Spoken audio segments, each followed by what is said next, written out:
세계 곳곳을 이렇게 다녀보면 그 다양한 그런 기념비들과 그리고 기념관들이 이렇게 놓여 있는 것을 봅니다. 그런 것들을 세우신 이유는 한 개인이나 혹은 어떤 국가 혹은 어떤 단체의 그 업적들을 기리기 위해서 세워졌으리라 생각을 합니다. 인간은 쉽게 잊어버리는 망각 증세를 갖고 있는 존재예요. 그래서 아무리 큰 사건이 우리에게 있어도 시간이 지나면 다 잊어버리는 그런 특성을 갖고 있습니다.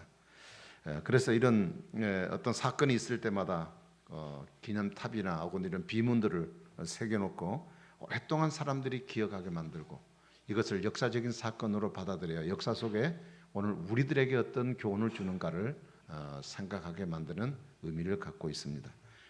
그래서 우리나라 곳곳에도 그런 것이 많죠. 특별히 독립기념관 같은데 천안에 가면 그것은 조국을 위해서 헌신했던 사람들의 많은 업적들이 그곳에 기록되어 있고 그것을 바라볼 때마다 우리 또 후손들이 오늘 우리가 살아가는 이 민족이 이렇게 건강하게 살 수 있었던 것 바로 조상들이 이렇게 피 흘림이 있었기 때문에 오늘도 우리가 이렇게 건강하게 살고 있구나 생각하면서 다시 우리 마음을 다잡고 조국을 사랑하는 애국심이 생겨지는 그런 교훈으로 삼는다 그렇게 볼 수 있습니다. 특별히 그 이스라엘 백성들의 경우에는 그 뚜렷한 그 선민의식과 역사의식을 가지고 있는 사람들입니다. 그래서 하나님께서 그들의 민족사에 어떻게 역사했는가 하는 것들을 늘 마음판에 새기고 살았습니다. 그래서 그들이 유월절을 지키고 장막절을 지키고 오순절을 지키는 이 절기를 통해 역사하셨던 그 하나님의 그 역사적인 사건들을 기억함으로 하나님이 우리 민족 가운데 어떻게 역사하셨는가 하는 것을 살피고 그래서 마음속에 두고 그러면서 하나님 앞에 감사하는 그런 모습으로 나아가는 것을 볼 수 있죠. 그래서 오늘 본문의 내용은 특별히 그 많은 사건 가운데 요단강을 건너는 사건입니다. 요단강을 건너는데 그 건넌 사건 가운데 증거를 세워서 이 증거로 하여금 이 세워진 증거 돌 무덤, 그러니까 돌로 세워진 탑을 바라볼 때마다 이런 요단강을 건너게 하신 하나님의 축복이 얼마나 큰가 그렇게 생각을 하고 그 다음에 과거에 그렇게 도우셨던 하나님이 오늘도 우리의 삶 가운데 가장 가까이 계셔서 나를 붙들고 계신 하나님이시다라는 것을 보여주기 위한 목적이었음을 우리가 볼 수 있습니다. 여러분 가장 신기한 방법 중에 하나가 하나님께서 요단강을 건너게 하는 방법이었습니다. 그 당시는 그 많은 인구들이 배를 타고 그 요단강을 건너는 것은 불가능한 일이었기 때문에 상당히 이 부분에 대해서 많은 그런 그 고민들이 사람들에게는 있었으리라 생각합니다. 근데 그 3장 8절에 보면 우리 읽지 않았습니다만 앞장 3장 8절에 보면 너는 언약궤를 맨 제사장들에게 명령하여 이르기를 너희가 요단 물가에 이르거든 요단에 들어서라 그랬어요. 그러니까 제사장들이 언약궤를 이렇게 그 언약궤가 있는데 그것을 4개 동서남북으로 궤를 이렇게 상여처럼 메고 가는데 이 사람들이 먼저 요단강에 물을 건너가라 그렇게 했어요. 그래서 그 명령에 따라 순종해서 요단강에 물을 내딛는 순간 빠르게 흐르던 물이 갑자기 강물이 딱 멈춰서 벽을 이루더니 홍해처럼 그 바닥은 완전 말라버린 맨 땅처럼 마른 땅처럼 되었다 그렇게 성경은 말씀을 하고 있습니다.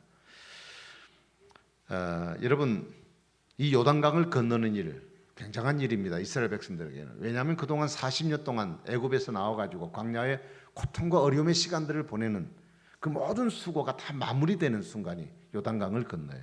요단강을 건너면 바로 가나안 복지가 눈에 펼쳐지게 되는 것입니다. 그런데 3장 15절에 보면 이 요단강을 건너기 위해서 도착했던 그 시기가 언제냐라는 부분에 대해서 그 모맥을 거두는 시기, 보리와 밀을 거두는 봄 추수의 시기였다고 그랬어요. 그래가지고 그때가 되면 물이 이렇게 불어나요. 물이 불어나요. 무슨 비록 그 건기 그때는 사실 건기입니다. 이 중동 지방은 우기는 9월부터 우기가 시작되거든요. 우리나라하고 반대로. 근데 건기인데 왜 그렇게 물이 많냐면 그 헐몬이라는 그 산이 있습니다. 레바논에 있는 이스라엘의 북쪽 나라 레바논에 있는 헐몬이라는 산에 눈이 백설이 많이 이렇게 있습니다. 그래서 그게 5, 6월 달 되면 눈이 녹아가지고 이렇게 요단강으로 해서 흘러내려오는 물들이에요. 그래서 그런 물들이 이제 고여가지고 이렇게 큰 물을 이루게 됩니다. 근데 그 시기가 되면 물이 범람해서 보통 때는 그렇게 뭐 폭이 넓지도 않은데 그때가 되면 강둑까지 넘쳐서 폭이 한 30m 내지 40m 정도 된다고 그래요. 물이 그렇게 불어납니다. 자, 이스라엘 백성들이 요단강을 이제 건너가니까 이제 마른 땅같이 되었다 그러는데 여러분 그 물이 말라 있는 시간이 얼마쯤 됐을까? 얼마 기간 동안 말라 있었을까 하는 생각을 한번 해볼 수 있어요. 사실 200만 명이라는 숫자는 적지 않지 않습니까? 우리 하나님의 시민이 지금 20만 지금 미사에 현재 들어온 인구까지만 20만 정도 되는데 20만 되는 인구의 10배예요. 그러니까 이 인구가 요단강이라는 강을 건너가야 되는데 어떻게 건너갔을까? 많이 궁금해요. 뭐 군대식으로 제식 훈련에 가는 것도 아니고 거기는 남녀노소 그다음에 짐승 짐 들머지고 그렇게 가니 얼마나 그 행진이 느린지 몰라요. 제가 계산을 한번 해봤어요. 50명씩 그러니까 일렬 종대로 50명을 딱 세우고 50명을 종도로 해서 쭉 줄을 써보니까 줄이 2만 줄이 나와요. 2만 줄로 쫙 써야 돼. 근데 그 사람들이 제식으로 착착착 걸어가는 게 아니고 어영부영 어떨 때는 업고 가는 사람, 어떤 사람은 다리를 절어서 뭐 부축해 가는 사람, 하여튼 별의별 사람들이 다 있을 거 아닙니까? 그러니까 그 강을 건너는데 얼마나 많은 시간이 걸렸을까? 한번 생각을 해봅니다. 얼마나 많은 시간이 걸렸을까? 자, 그런데 그 강을 건너는 도중에 법궤를 맨 제사장들이 발을 물 안에 들어가니까 물이 갈라졌거든요. 그러니까 제사장들은 이 사람들이 다 지나갈 때까지 끝까지 그곳에 서 있어야 돼요. 그런데 지나가는 사람들이나 이곳에 서 있는 제사장들은 그 시간 동안 밥도 먹어야 되는데 어떻게 먹었고 또 용변도 봐야 되는데 어떻게 했을까? 굉장히 사실 그 과정이 궁금합니다. 지금 제가 이런 말씀들을 여러분에게 쭉 드리고 있는 것은요, 아무리 생각해봐도 인간의 수단과 방법으로는 결코 건너기가 쉽지 않은 상황이었다는 얘기죠. 이제 요단강만 딱 건너면 되는데 문제는 물이 너무 많이 불어서 요단강을 물살을 바라보면서 백성들이 무슨 생각을 했을까? 그 앞에 섰을 때, 야, 절망이구나. 우리가 여기까지 와가 여기서 멈춰 서야 되나? 아마 그런 부정적 생각들이 많이 머릿속에 올랐으리라 생각합니다. 그랬을 때 하나님께서 여호수아를 통해서 특별한 방법을 제시하신 것이 바로 여호와의 언약궤를 맨 제사장들을 먼저 앞서서 세워서 건너가게 하고 어느 일정한 지점에 딱 서니까 물이 쫙 갈라지니까 백성들이 그 땅을 그 물을 길 사이를 건너가도록 하라는 하나님의 명령이셨습니다. 여러분, 이 일이 가당치나 하는 일인가? 이거는 상상이나 할 수 있는 일인가?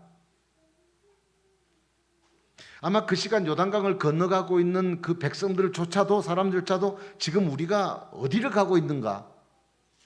아마 생각을 했을 거 아니에요. 이게 진짜 꿈인가 생신가? 물은 가짜도 멈춰서 벽을 이루고 있지.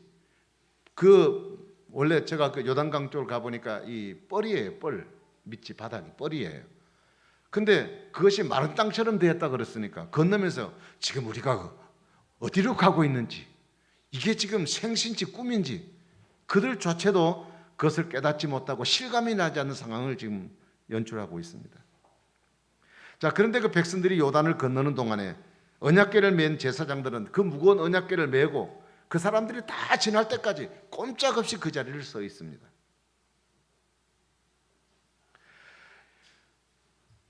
이제 모든 백성들이 다 지나갑니다. 그러자 여호와께서 여호수아에게 그런 말씀을 하셔요. 오늘 본문 내에서 2절 3절에 보면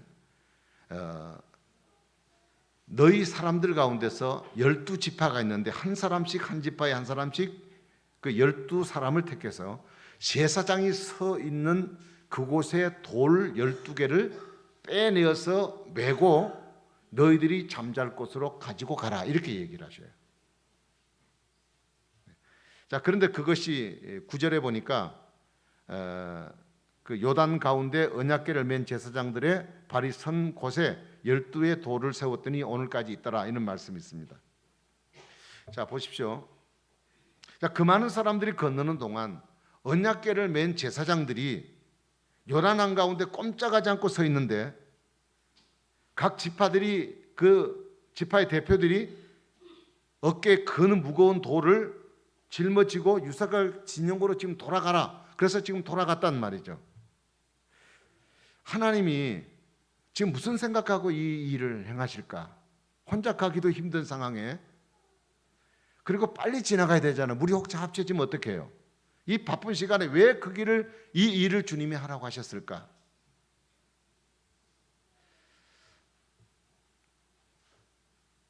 그리고 제사장들이 선 곳에 돌탑을 세우는 일이 나오는데요. 돌을 빼가지고 그것을 가지고 유수관 곳에 가져가라 12개를 했어요. 그리고 난 뒤에 그 뺀 장소에 그 자리에 또 다른 곳에서 12돌을 가져와 가지고 다른 돌을 가져와서 이곳에다가 물 한가운데다가 돌탑을 12개를 세우라 했어요. 여러분 이것도 생각해 보십시오. 누가 그 돌을 볼 것이라고 생각한다면 왜 물속에다가 돌탑을 세워놔요? 잘 보이는 바깥에다 세워놔야지. 이것이 기념되게 하려고 주님이 말씀하셨다면 누군지 볼 수 있는 곳에 해야 되는데 왜 그럴까? 도대체 합리적이지 않다라는 생각을 해봅니다. 지금 요단강은 물이 넘쳐나는 시기입니다. 한시라도 지금 빨리 건너야 하는 지금 다급한 상황이 있습니다. 여러분 돌을 빼다가 다른 데 심고 또 다른 돌을 빼다가 그곳에 심어서 돌탑을 쌓는 일이 생명을 살리는 일보다 더 중요한가? 까딱 잘못하다가는 물이 합쳐버리면 사람들이 많이 죽을 텐데 빨리빨리 움직여서 문제를 해결해야지 왜 그 바쁜 시간에 돌을 이리 옮기고 저리 갖다 놓고 그 탑을 세우라 그러냐? 이스라엘 사람들이 싹 다 건너고 나니까요. 그리고 제사장들 뒤따라서 마지막 딱 철수해서 건너고 나니까 물이 확 합쳐버렸어요. 그러니까 물을 한가운데 세워놨던 돌탑은 흔적도 없이 사라져버렸어요. 다 잠겨버렸죠.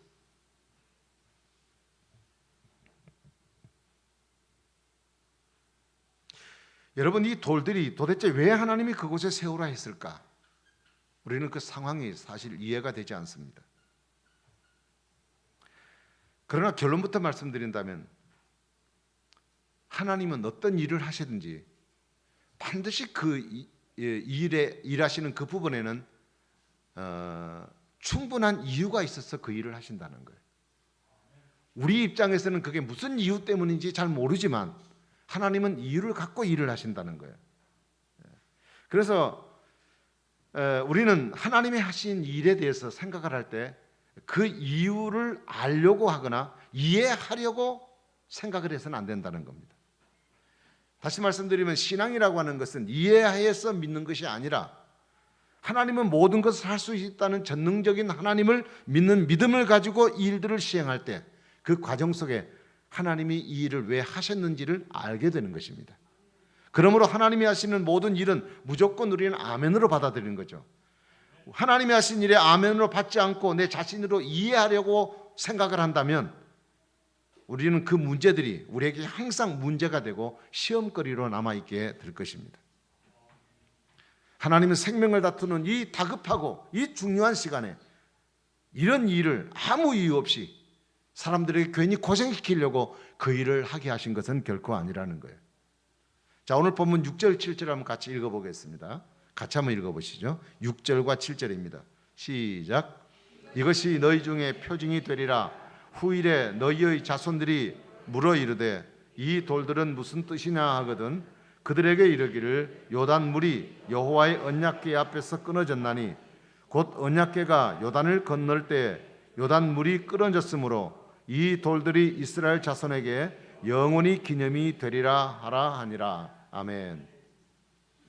후일의 자손들이 오늘의 사건을 잊지 않도록 기념비를 세워서 이 요단을 건너는 표징으로 남겨두겠다는 것이 하나님의 뜻이었습니다.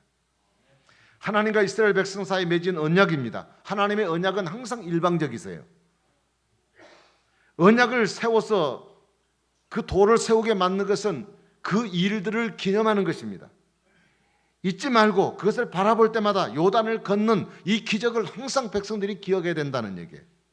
그러면서 이 돌들을 바라보면서 이 기적을 주신 하나님을 기억할 뿐 아니라 지금 우리가 살아가는 현실 속에도 이 신앙을 가지고 살아갈 때마다 여전히 또 다른 이 요단이라는 환경과 어려움들이 우리 앞에 닥쳤을 때 하나님이 그 가운데 기적을 베푸시는 하나님이라는 것을 우리로 하여금 믿고 그 삶을 실천하고 경험하기 위한 하나님의 약속이 있었음을 우리는 본문을 통해서 이해하게 됩니다.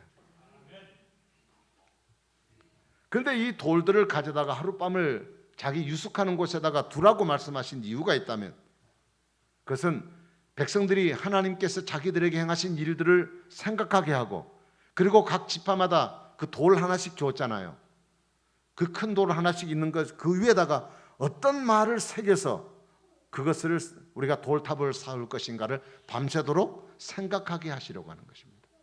하나님이 주신 이 요단을 건너게 하신 이 축복과 은혜를 기억하면서 우리의 지파에는 여기에다가 무슨 말을 새겨서 이것을 길이 남길 것인가를 생각하게 하려고 하나님이 그들 옆에다가 하룻밤을 두게 만드셨다는 거예요.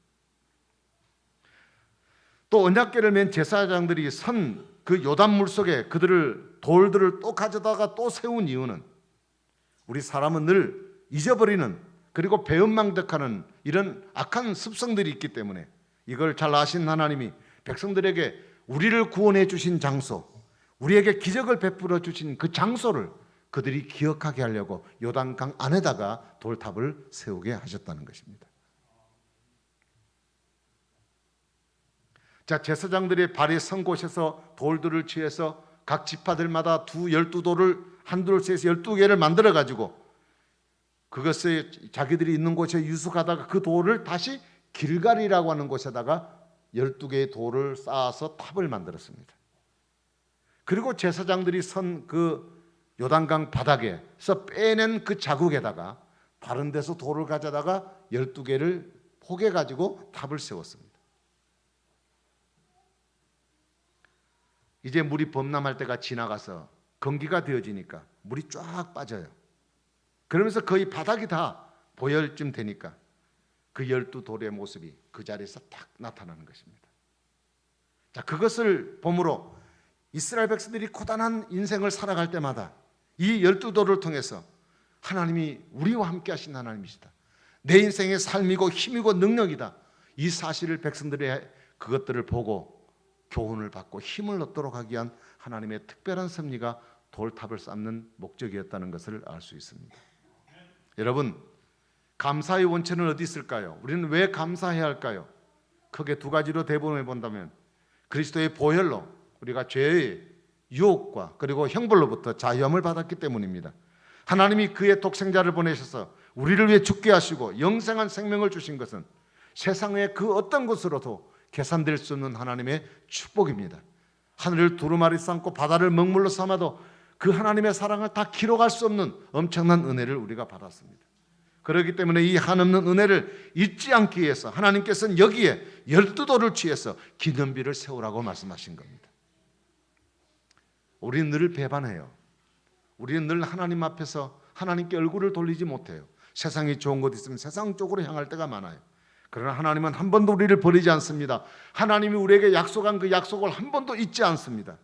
그 약속을 지키시기 위해서, 그래서 젖과 꿀이 흐르는 땅으로 그들을 이끌어 주시기 위해서 하나님이 그것을 잊지 않게 하겠다는 하나님의 강력한 의도가 그 속에 다 포함되어 있는 것입니다.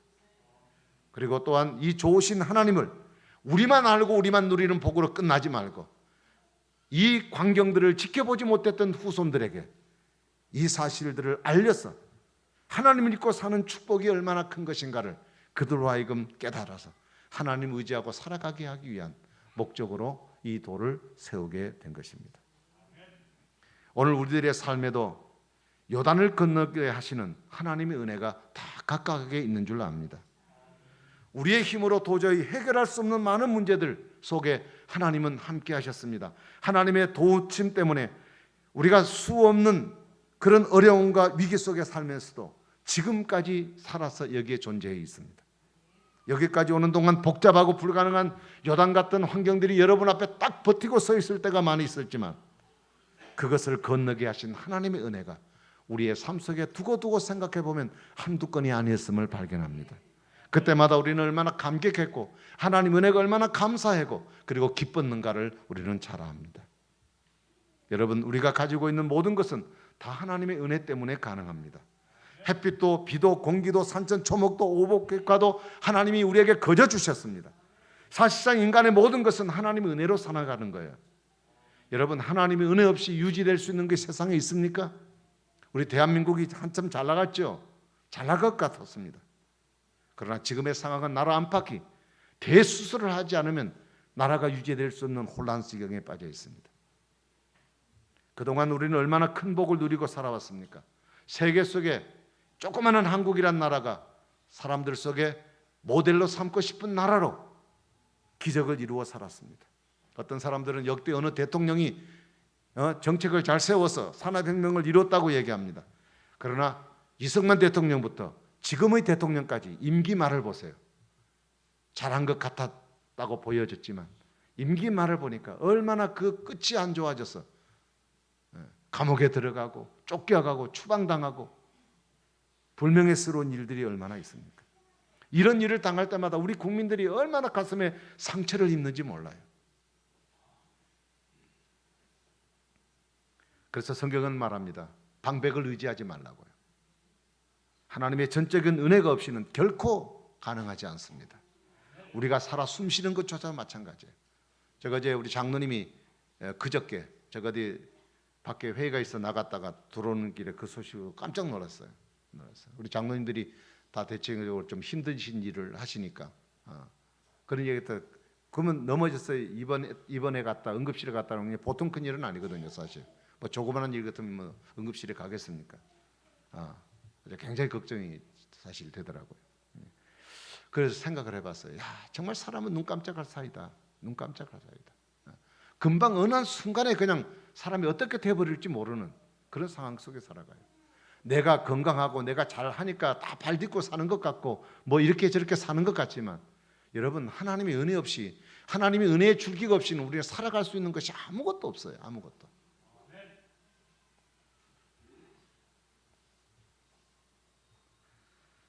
우리가 그렇다고 한다면 지금 우리에게 그 은혜를 증거할 만한 하나님이 내 삶 속에 기적을 베푸시고 은혜를 베푸신 그 12돌의 증거, 그런 감격과 기쁨이 지금 내 마음속에 내 삶 속에 고스란히 남아있는가? 우리 주변에 있는 많은 사람들이 우리가 세우던 하나님의 기적의 현상들, 그 감사의 조건들을 바라보면서 야, 당신을 보니 하나님이 살아계시구나 하는 것을 보고 그들이 들을 수 있도록 내게 그런 기념비가 세워져 있느냐는 얘기입니다. 여러분, 지금이라도 늦지 않아요. 지금이라도 우리는 12돌을 세워야 합니다. 지금 이 돌을 세우지 않는다면 나 자신뿐 아니라 우리 후손들도 하나님을 까마득하게 잊어버릴 것입니다. 여러분, 우리 인생이 이 세상을 사는 날 동안 하나님을 잊고 산다는 것은 최악의 불행이에요. 하나님은 삶의 현장과 신앙의 이 가슴에 이 돌들을 세우기 원합니다. 그래서 영원토록 우리의 삶 속에 하나님을 기억하고 그 하나님을 경외키를 원하십니다. 왜 그럴까요? 시편 128편에 보니까 여호와를 경외한 자에게는 복을 주신다고 그랬어요. 어떤 복을 주십니까? 형통의 복을 주시고 결실과 기름진 복을 주시고 그리고 평강의 복을 주신다고 말씀하셨습니다. 그래서 후손들이 이 하나님을 잘 알고 하나님을 영원토록 경외하면서 복된 인생을 살아가는 삶을 위해서 하나님은 여호수아에게 이런 명령을 하신 것입니다. 우리는 매일매일 이러한 기념을 할 수 있는 기념비를 우리 삶 속에 늘 쌓아가야 할 것입니다. 여러분, 하나님 주신 은혜를 기억하십시오. 우리가 지난 한 해를 지나는 동안 하나님 베푸신 은혜를 잊고 살아왔다면 오늘 우리는 그 은혜와 그 기적들을 다시 한 번 더 한 주간 동안 여러분 되새김해 보기를 바랍니다. 돌을 세운다는 말은 무슨 말입니까? 잊지 않고 기억하겠다는 뜻이에요. 잊지 않고 기억하겠다는 뜻이에요. 이거는 신앙 고백이에요. 입으로 감사하고 감사 예물로 드려서 증거를 삼음으로 하나님께서 보시도록 감사의 도를 세우고 살아가는 저와 여러분 되기를 바랍니다. 2016년 한 해를 마지막 끝을 맺어가는 이 11달 11월 달에 추수감사절이 우리에게 끼어 있습니다. 어떻게 생각하면 2016년 한 해를 도우신 하나님께 기념비를 세울 수 있는 날이 아닐까라고 생각을 해봅니다. 여러분, 지금 여러분에게 감사헌금 봉투가 다 끼어 있습니다. 다음 주 하나님께 드리는 겁니다. 오늘 추수감사절이니까 그냥 하나님께 드리자. 그리고 그냥 생각 없이 그렇게 하나님께 드리지 마시고 액수를 상관없이 제가 여러분에게 제안을 해봅니다. 한번 의미를 두기 위해서 이 뒤 공지에다가 1월부터 10월까지 한 10달 정도를 달을 쓰고 그달 주신 하나님의 은혜가 뭔가 한번 생각해 보세요. 뭐 기억이 안 나는 것도 있을 수 있어요. 기억이 있는 걸 쭉 한번 생각해 보세요. 우리가 하나님께 감사를 드릴 때는 마음에 감사의 마음이 우러나야 되잖아요. 그렇지 않으면 이거는 내게 굉장한 부담이고 그리고 내가 드리고도 하나님 받지 않은 일이 될 수 있으니까. 그리고 또 하나 여러분에게 더 제안 드리고 싶은 이 앞면에다가 2011년 동안 11년 이제 다가온 11년에 2011년 추수감사절을 지키는 그때까지 내가 한번 이런 기념비를 세우겠다고 한번 생각을 하시고 내가 가정에서 이런 기념비를 세우겠다. 혹은 교회에서 이런 기념비를 세우겠다. 혹은 직장에서 이런 기념비를 세우겠다. 한번 그런 마음의 결정을 하고 작정을 하고 하나님 앞에 내가 한 해 동안 어떻게 하나님 앞에 살아갈 것인가에 대한 한번 결단들을 하나님 앞에 드려보면서 이것이 내년 2017년 추수감사절을 드릴 때 하나님 앞에 열매로 드려드릴 수 있는 그런 마음을 한번 여러분 결단해 보셨으면 합니다. 자, 이스라엘 백성들이 이 기념비를 길갈에 세우고 난 이후에 이 길갈이 어떤 의미를 가졌냐면 두 가지의 의미를 가졌어요. 하나는 이 길갈이라고 하는 지역이 가나안을 정복하는 일에 첫 번째 교두보 역할을 했습니다. 만일 길갈이 없었다면 이스라엘 백성들이 어떻게 전열을 정비해서 가나안을 정복할 수 있었을까? 그 다음에 두 번째로는 바로 그 길갈의 종교센터가 되었습니다. 신앙의 중심지가 되었습니다.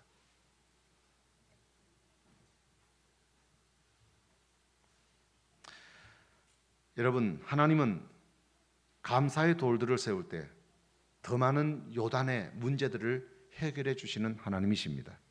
못하실 일이 없으신 하나님의 기적이 그 감사의 돌이 세워질 때마다 더 강하게 여러분의 삶의 현장 가운데 이루어지게 될 줄로 믿습니다. 대제사장이신 예수님이 내 삶의 요단 같은 이 환경을 건너도록 끝까지 십자가 위에서 고통 가운데 목숨을 다 바쳐 견뎌주셨습니다. 우리는 그 은혜의 결과로 죄 가운데서 구원받았습니다. 우리의 현실의 요단 같은 환경 속에서도 우리가 그것을 건널 수 있도록 인도해 주셨습니다. 여러분, 그 은혜를 아는 자라면 우리는 절대 하나님 앞에 감사하지 않을 수가 없습니다. 감사의 돌이 없는 신앙은 약속을 저버린 신앙이라고 말할 수 있습니다. 사랑하는 여러분, 날마다 그리고 매 순간마다 감사로 내 삶 속에 베풀어 주신 하나님의 은혜를 기억함으로 내 신앙의 삶의 기념비를 세워 그 삶 속에 하나님의 역사하심, 하나님의 도우심, 나와 함께 하신 하나님의 축복이 오늘도 오늘 현실을 살아가는 저와 막막한 현실을 살아가는 저와 여러분에게도 여전히 오늘도 역사하고 계신 하나님으로 기억하고 그 하나님의 은혜를 사모함으로 주의 축복이 여러분 가운데 항상 넘치기를 주의 이름으로 축원합니다. 기도하겠습니다. 자비로우신 아버지 하나님, 하나님이 베푸신 그 큰 은혜, 사랑들 너무너무 많이 있지만 우리가 그 주신 은혜를 은혜로 알지 못하고 감사하지 못하고 살아갈 때가 너무 많습니다. 주여, 우리에게 베푸셨던 그 은혜의 사건, 그 현장에 하나님 앞에 감사의 기념비를 세울 수 있는 저희들 되게 도와주시고 이 일들을 통하여 우리가 또 다른 어려움을 당할 때 그것을 바라보고 용기 내고 나와 함께 하신 하나님으로 인하여 힘 얻어 승리할 수 있도록 도우실 뿐 아니라 또한 우리의 자라는 후손들에게도 이런 아름다운 신앙 그리고 놀라우신 하나님을 그들 속에 기억하게 하므로 내가 돌봐줄 수 없는 인생의 삶 속에 하나님의 도움과 인도함 속에 살아가는 축복을 매 순간 내 자신과 우리 후손들이 경험할 수 있는 복을 허락해 주실 줄 믿습니다. 이 은혜에 대한 감사 감격이 우리 성도의 가슴에 늘 잊혀지지 않고 내 마음 깊은 곳에 그 기념비를 세워 하나님께 감사하고 살아가는 우리 모두가 되게 하여 주시옵소서. 예수님 이름으로 간절히 기도하옵나이다. 아멘.